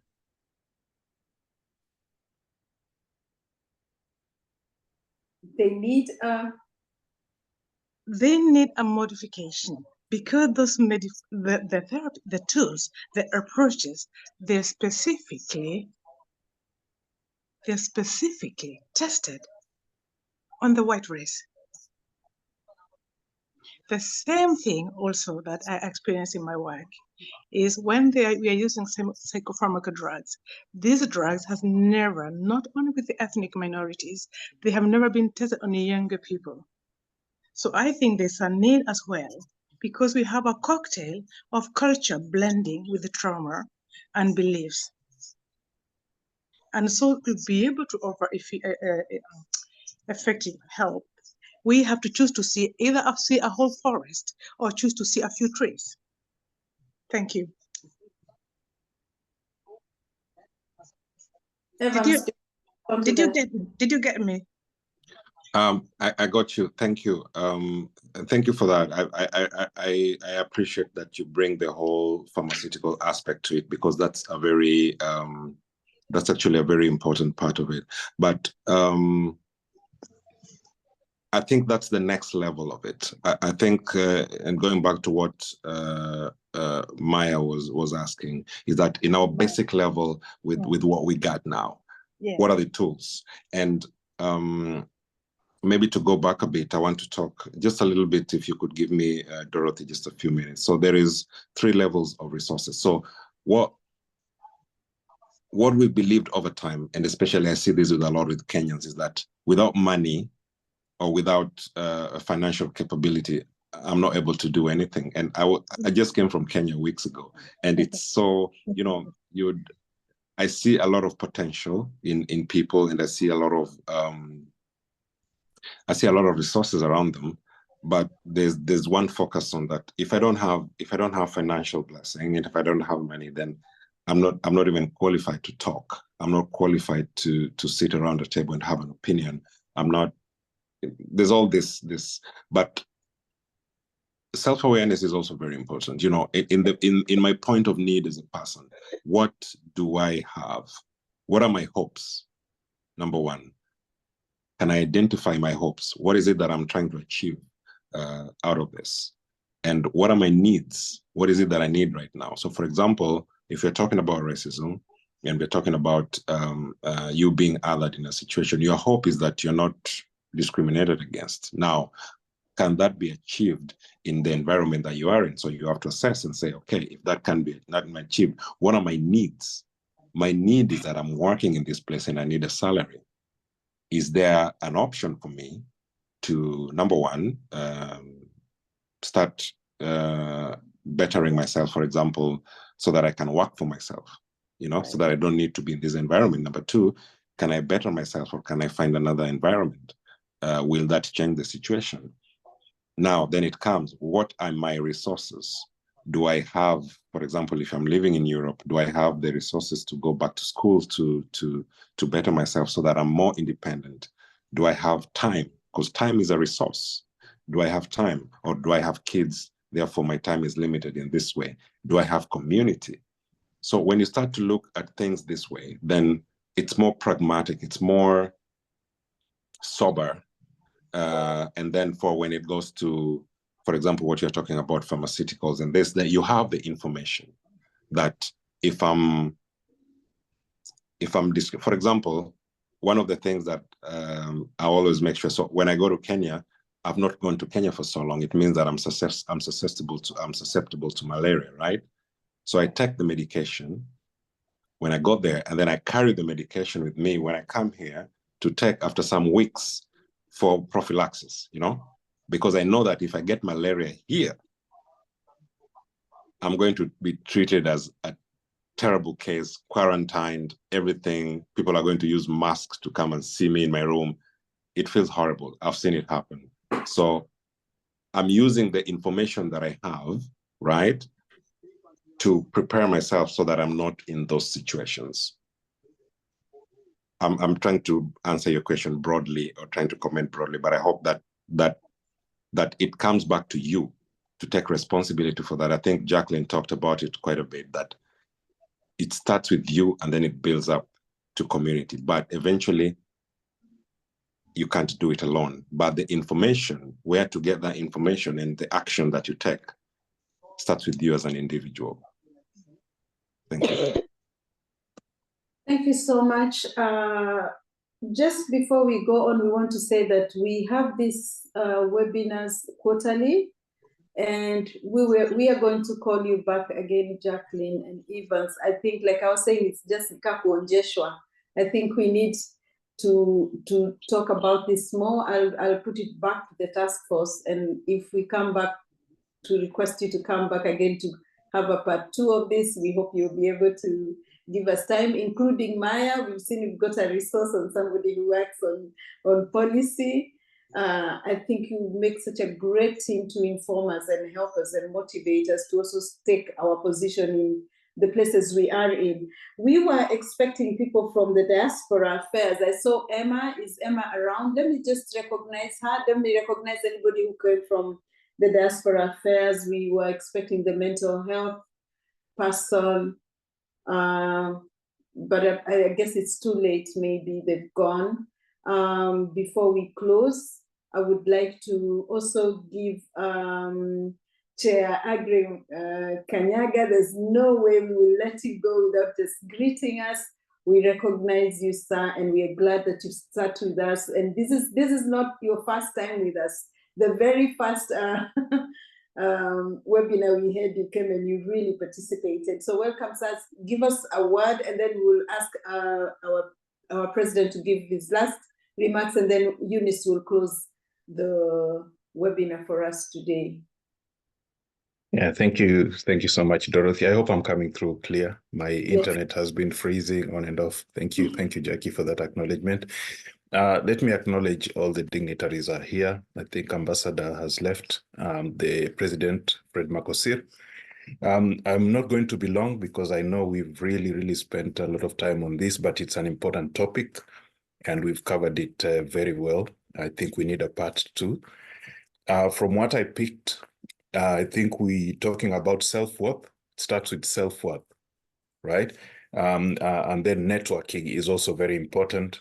And maybe if I can just mention what we've done here in the UK as KCCC, which is the umbrella organization for communities in the UK. We've started Swahili lessons for all the children in the UK. We've got sponsorship for those, and it's free.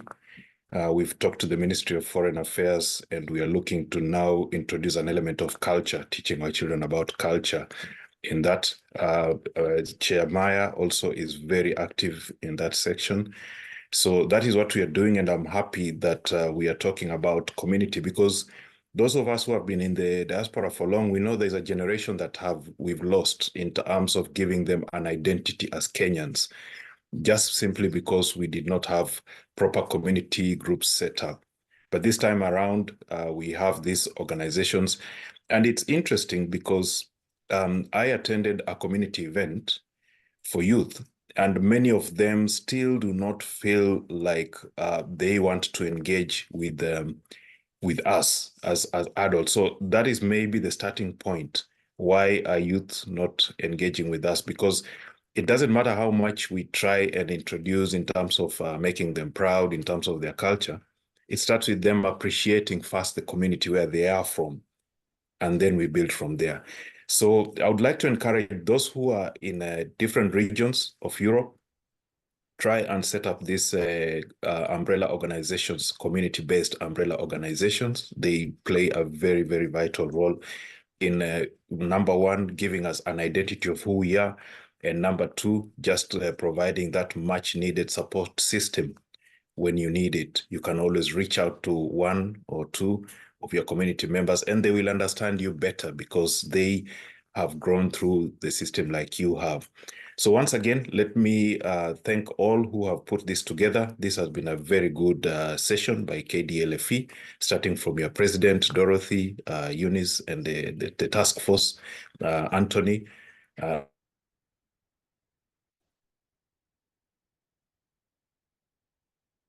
I never know who you reach when you do what you do, but just make sure you do the right thing. And just in conclusion, I would like to encourage each and every one of you to sing the redemption song. Bob Marley sang the redemption song.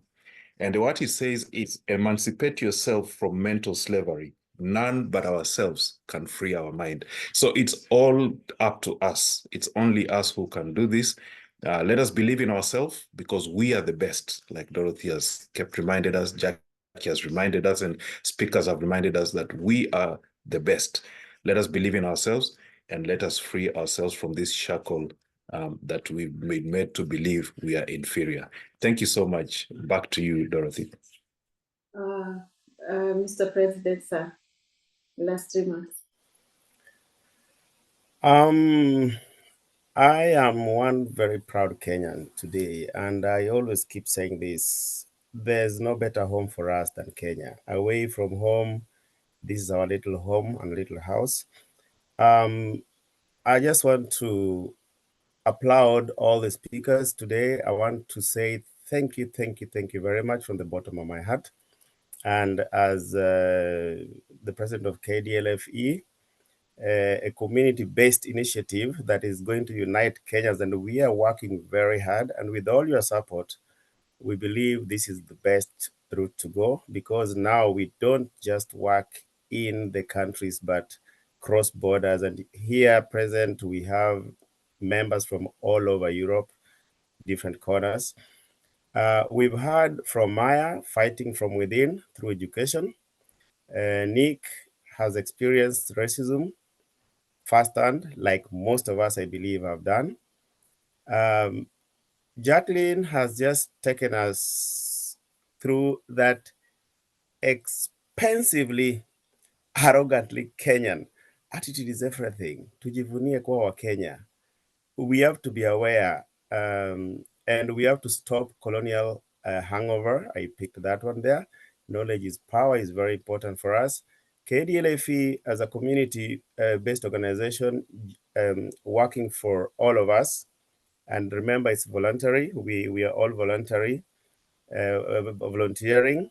We will work with all these experts to write letters, to create, to help champion for policies that will fight racism in all forms. I have to recognize Jackie Cooney is here, Kenya Women in Germany, and she's also a member of KDLFE. All other chairs, I won't mention all of you. You all here agree. Maya from Scotland.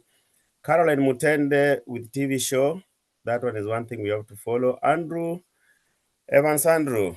I had a chance to meet Mama Kenya when I was in Helsinki the other day. And the analogy of the frog suits us very well and is a befitting example of how Africans, Kenyans, we come over here and we want to work our head off. We don't need holidays, because holidays destroying money and making money. When I was a student, I remember there was a time I was complaining that going to lectures is a waste of time. I'm just spending some hours. I could have been making money. Yet I came to Europe through a scholarship to study. Bob Marley said it long time ago. That's about self-awareness. Let's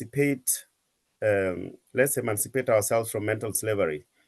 None but ourselves is going to free us and free our mind. And we need to raise our chin high in the face of racism. Don't fall for this, this weakness of, that is just the way it is because I'm a black, it's okay.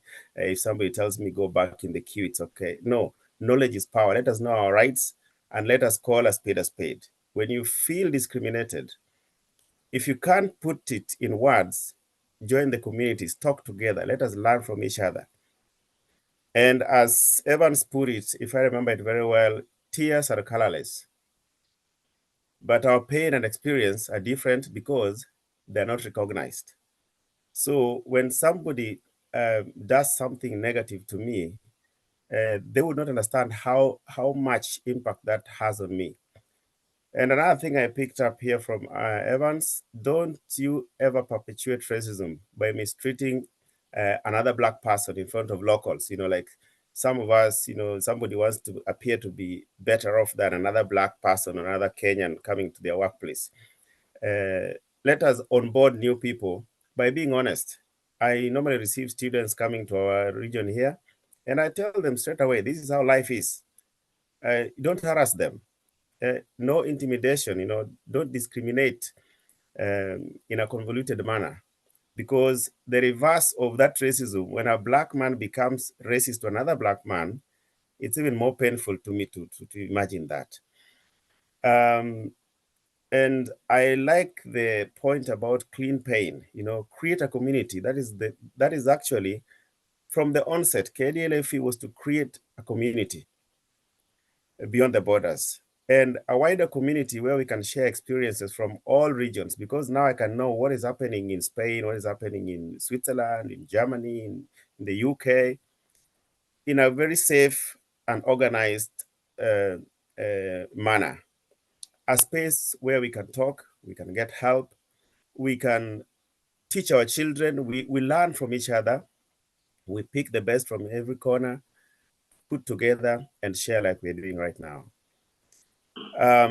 I like that analogy of the expressions from experience breeding resilience, leading to action, and action leading to policies. Somebody once said, when you want to walk fast, I don't remember who, when you want to walk fast, walk alone, but when you want to walk far, let's go together. In a nutshell, I've picked also some few things. We need to build a support network. We should surround ourselves with supportive individuals who understand the experiences and can provide emotional support. Networking in this setting can be, friends, family, mentors, support groups, joining webinars like what Dorothy is providing and the others here. We should educate ourselves. That one I cannot express enough. Learn the language. I've seen some of us commenting that sometimes, you feel discriminated because you don't speak the languages, you're not good in their languages. Let us champion that. Let us fight that. Let us learn as much as we can, because once we have the knowledge, there's nobody feared like a bright African in Europe. When somebody puts the bright, education alone is not enough. You can be socially bright also. But when you're bright or you know what you're doing, then you can always tackle some of these challenges. Learn about the history and dynamics of discrimination and racism. Understanding the root causes and common patterns can also help, to anticipate challenges and develop some, you develop some coping mechanisms, so that when somebody does something, like Jacqueline mentioned, you're in a store, you just walk in. Most of us have experienced this one. I tested it just the other day. There's a Louis Vuitton store in Oslo. I walk there. They have 2 queues. Those who have booked, those who have not booked to come to the store. And I'm standing there just shabbily, lightly dressed. And just at the entrance, somebody asks me if I'm really sure where I'm going. I'm like, yeah, this is a Louis Vuitton store, yeah? Yeah? So why are you asking me that? He said, yeah, it's a very expensive store. I nearly asked this person, do you know what cards I have? Maybe I even had more money than this person, but that's another story for another day. I've also picked assertiveness and advocacy. Let us develop the skills to stand up, to face discrimination. Let us not just lie down and say it's okay. I'm in other people's country, I'm in other people's domain or space. We can fight, and we can fight together, and we can have the same voice across Europe. Self-care practice is very important. They've mentioned it all through. Don't push yourself so much that you lose yourselves. Let us have that part where, take your time out. Jacqueline is going for a walk. Maya is doing something. Some people like music. Let us go out and do some things that are practically possible. Maintain physical, emotional, and mental well-being. And then, of course, let us look for all possible opportunities to grow, always to grow, and never forget our children in all this setting. Whenever we're having something, let us have something for our children, because the curriculum that they're following, some of them in some of these countries, are packaged with a lot of racist stuff. Why does a child playing outside, if it's something negative, it has to be some black child or something in the picture from kindergarten level? So I won't take so much. I know everybody has picked something from here, and it's my pride to say that we will work together always. We will always listen to all the others. If you have some topic you want us to take up, please bring it up. We have our secretariat ready to pick. And we shared our social media platforms. They are on the chat there. We can repeat them again, both on Twitter, Facebook, whatever, Instagrams, and the rest. And you can also reach us directly. Mine is very easy, just my last name, makosir@makosir.com. So if there's anything burning, push it there, or you push it to our email address. So I thank you very much. I encourage you to keep your heads high. We are a proud country. We are the cradle of mankind, the first strong Homo sapiens. We were told Homo habilis and all those things, they were not wasted. But now we have to tell them we are the ones that we're talking about. We started it all. Now, finally, I still remind you about the grand physical launch that is going to happen in Brussels, Belgium, on the 5th and 6th of July, 2024. There'll be a hybrid presentation, virtual part of it, and the physical part of it. Many companies are coming, many dignitaries are coming, experts are coming. There's going to be an amazing show. We have a lot of artists in Europe we're going to pick from our own. So if and only if, please join us there too. I just have to wish you all the best and good night to those who are going to bed after this. Those who are going to work, safe job, na tujivunie kuwa Wakenya. Asanteni sana. Tusisahau mila yetu. Mkosa mila ni mtumwa. Dorothy, back to you. Thank you very much. Thank you so much, sir. Thank you, Eunice. Yeah, good evening, everyone. Before I say a word of prayer, I just want to acknowledge our speakers. This was a very big topic. It was a big topic. And the way you've handled it with all the courage, because if you didn't have the courage, it would have been a waste of space. Because we know that this is it's a big topic and very many people are scared of tackling this. Many people are actually scared of even talking about racism. And all I want to encourage each one of us is, if you feel that you don't want to talk about racism, or you feel you've never experienced racism at one point or one time in your life, please do not discourage others, because they've been through it. And our children are going through it, and they will continue to go through it, and we have to fight. So I am so grateful to everybody that has attended. I'm so grateful for the speakers. I'm literally so proud of the task force. The task force, thank you so much for the evenings. You know, you can see hard work pays, and it has paid. We are actually finishing this session with, now it's 39 people. You can imagine at the end with 39 people. That shows that this was a big success.